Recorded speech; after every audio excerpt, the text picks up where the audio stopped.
జనసేన విడుదల తొలి జాబితాలో జనసేన 24 అసెంబ్లీ 3 పార్లమెంట్ స్థానాలు ప్రకటించింది.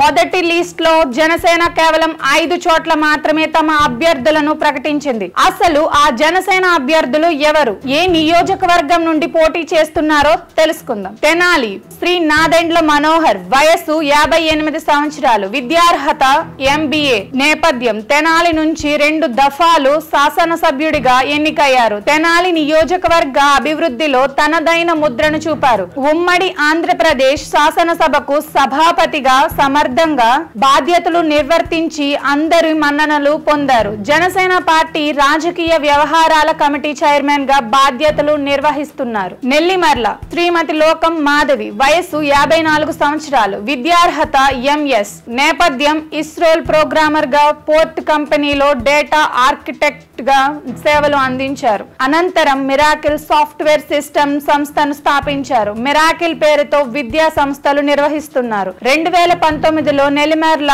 నుంచి జనసేన తరపున పోటీ చేశారు. ఉమ్మడి విజయనగరం జిల్లా పార్టీ సమన్వయకర్తగా బాధ్యతలు నిర్వహిస్తున్నారు. అనకాపల్లి శ్రీ కొనదాల రామకృష్ణ, వయస్సు 67 సంవత్సరాలు, విద్యార్హత MCom, నేపథ్యం 2 దఫాలు అనకాపల్లి పార్లమెంట్ నియోజకవర్గం నుంచి ఎంపీగా ఎన్నికయ్యారు. వైఎస్ రాజశేఖర్ రెడ్డి ప్రభుత్వంలో వాణిజ్య పన్నుల శాఖ మంత్రిగా బాధ్యతలు నిర్వర్తించారు. కాకినాడ రూరల్, పేరు శ్రీ పంతం నానాజీ, వయస్సు 62 సంవత్సరాలు, విద్యార్హత ఇంటర్మీడియట్, నేపథ్యం 2019లో కాకినాడ రూరల్ స్థానం నుంచి జనసేన తరపున పోటీ చేశారు.